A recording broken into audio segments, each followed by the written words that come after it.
By now, you've probably seen Seaspiracy, and if you haven't, then you've probably read one of the articles or social media posts going around. The film has been slammed online by global media outlets, marine biologists, NGOs featured in the film, and some of the people even interviewed. But it's also been revered by well-respected activists, a lot of celebrities, and of course, the vegan community. Why is it so polarizing? Where's the truth? Why is everybody fighting online instead of working together to come up with real solutions? And surely there is more that we can do than just don't eat seafood. Well, after countless hours of researching and getting my thoughts together, there certainly is. Hey, it's Duff Dixon, and welcome to my bed talk. We're going to be looking at why this documentary caused such a ruckus, where we should really be paying our attention, and what more we can do. Oh yeah, it's time to talk solutions while we live wide awake.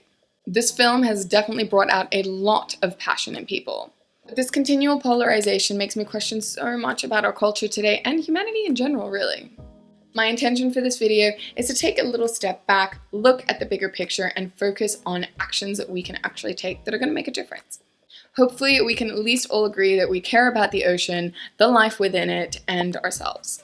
What I say here are just my opinions, and they're not intended to incite hate or harassment towards any individuals or companies. At the time of filming, this is the most accurate information and thoughts that I've gathered together, but things may come to light afterwards that might change the game.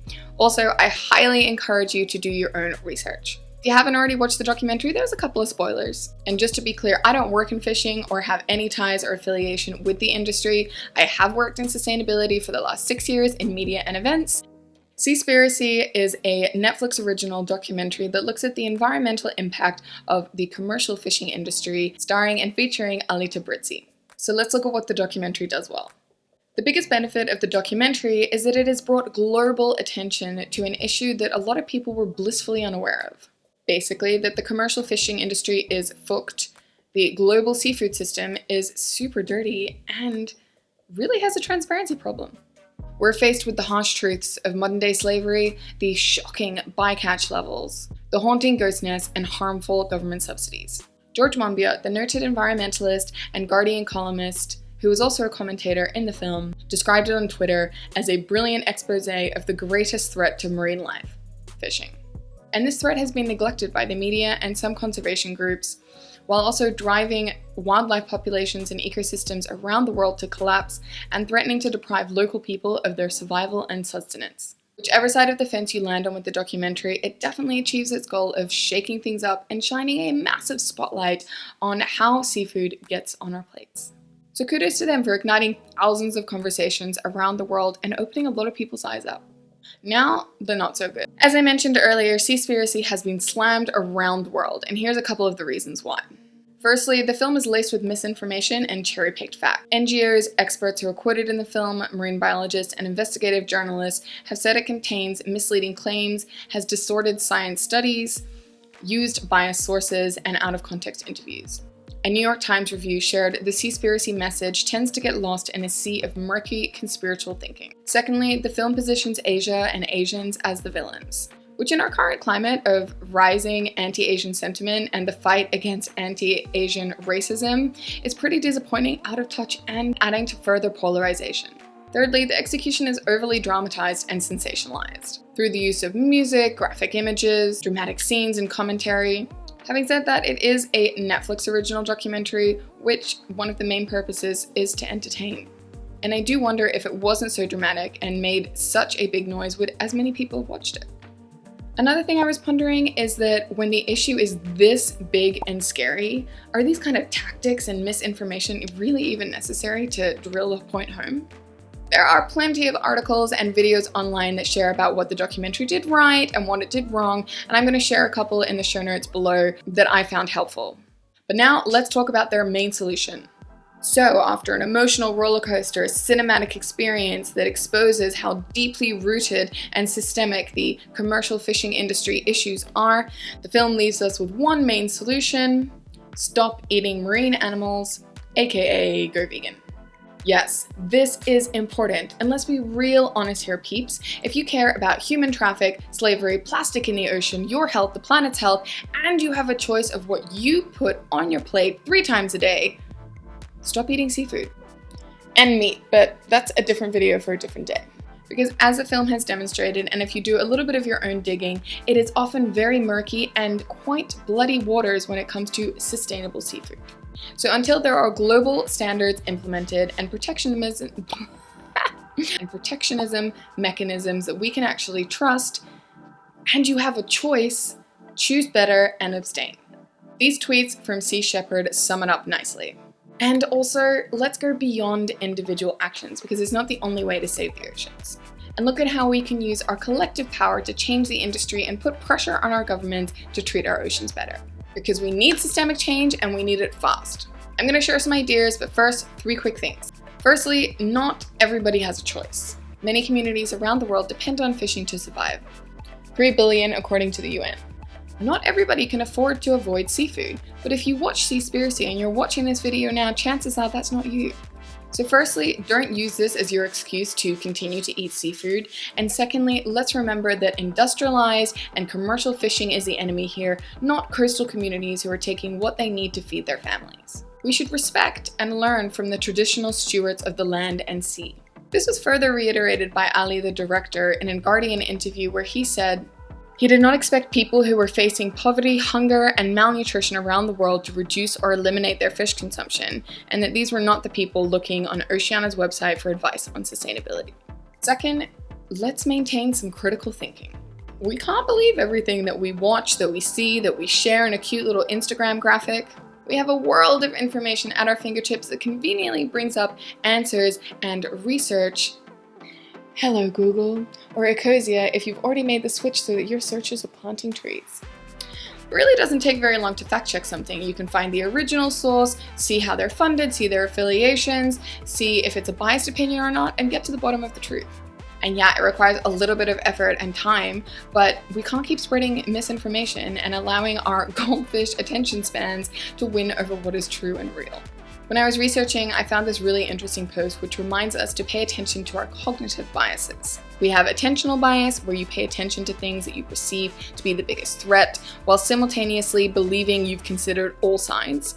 There is anchoring bias, where you hold on to a piece of information regardless of the evidence, mostly because it was the first thing that you heard on the topic.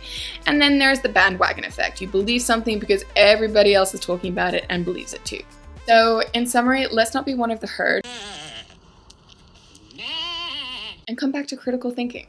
Number 3, can we all just be a little bit kinder to each other?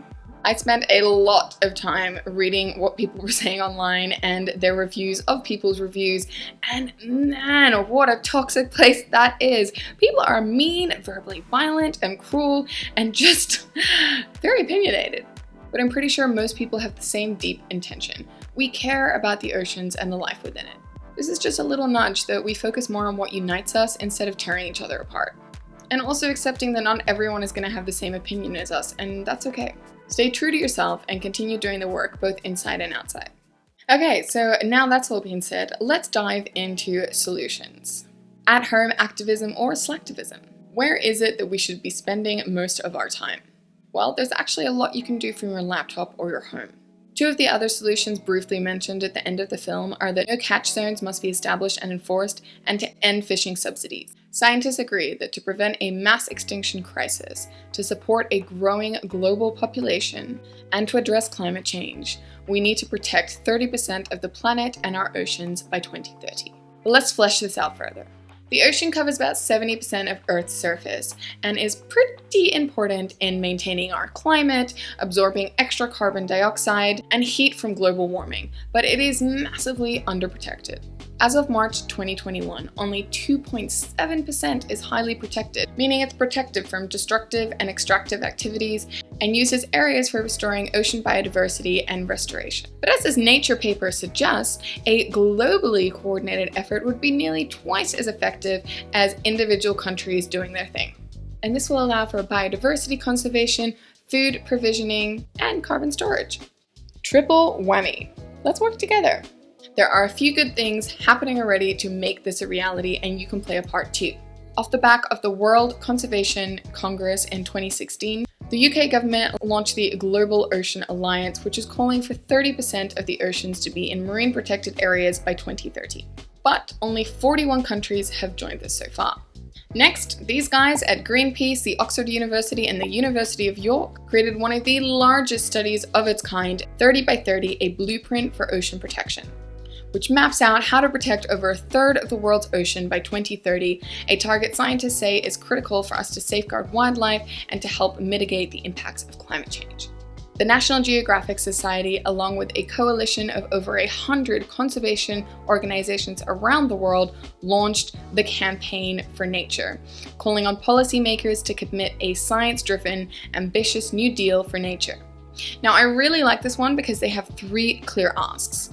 Firstly, commit to protecting at least 30% of the planet by 2030. Secondly, help mobilize financial resources to ensure protected areas are properly managed. And thirdly, approach biodiversity conservation in a way that fully integrates and respects Indigenous leadership and Indigenous rights. Now, as you can see, all 3 of these things are fighting for the same cause: protect our oceans by 30% by 2030.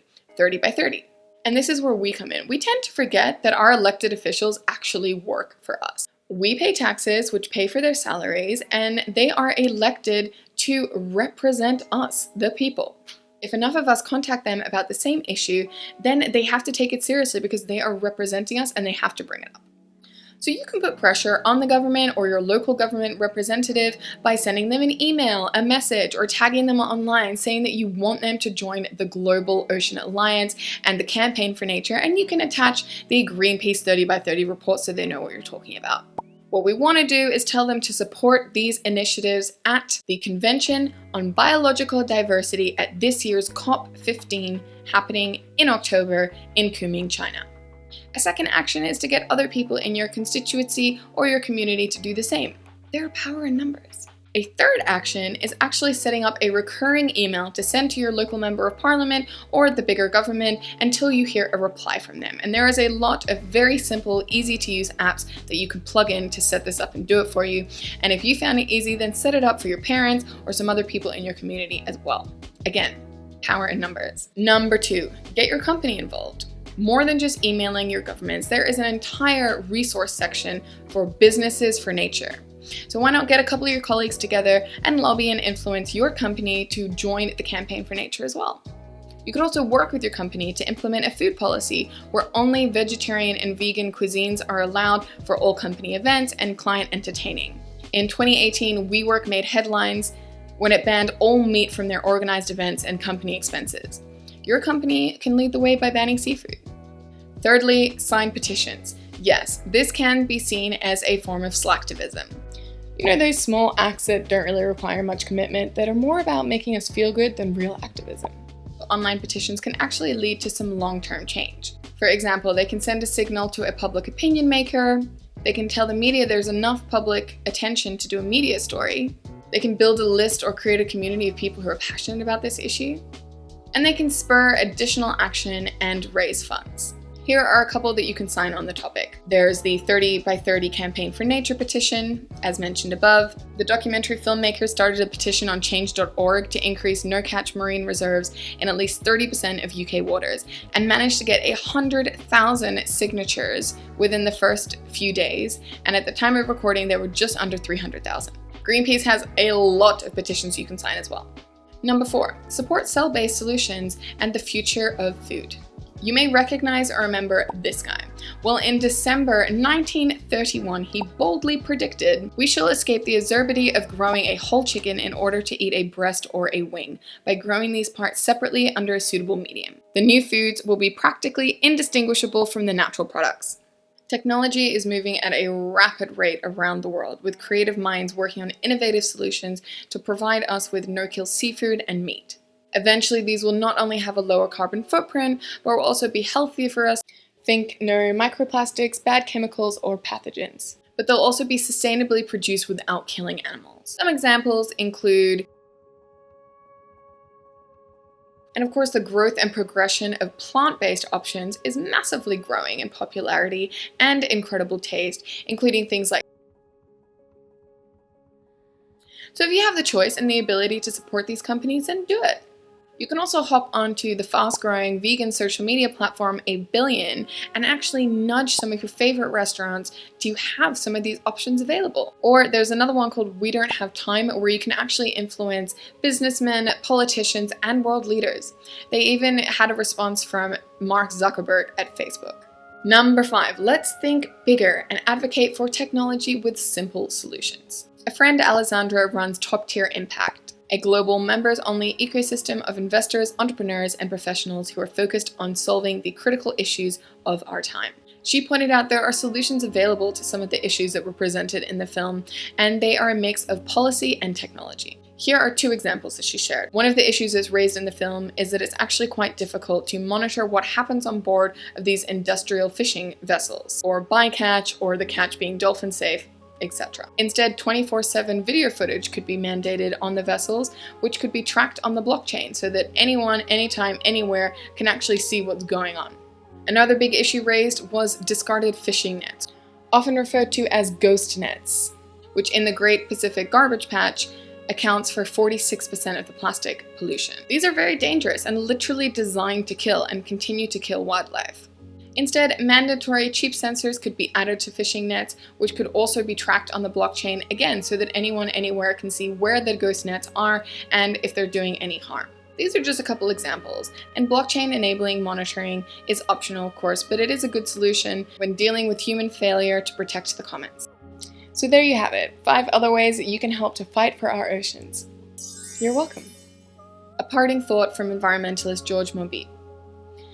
It's time to see the oceans in a new light, to treat fish not as seafood but as wildlife, to see their societies not as stocks but populations, and marine food webs not as fisheries but ecosystems. It's time we saw their existence as a wonder of nature rather than an opportunity for exploitation. It's time to redefine our relationship with the blue planet. If you enjoyed this video, check out these 2. My goal on this channel is to unpack how our actions affect our happiness, our mental well-being, and the planet. If that sounds interesting to you, subscribe and give this video a thumbs up so we can keep doing the work. I hope that today's video sparked something deep within you ready to awaken, and until next time, live wide awake.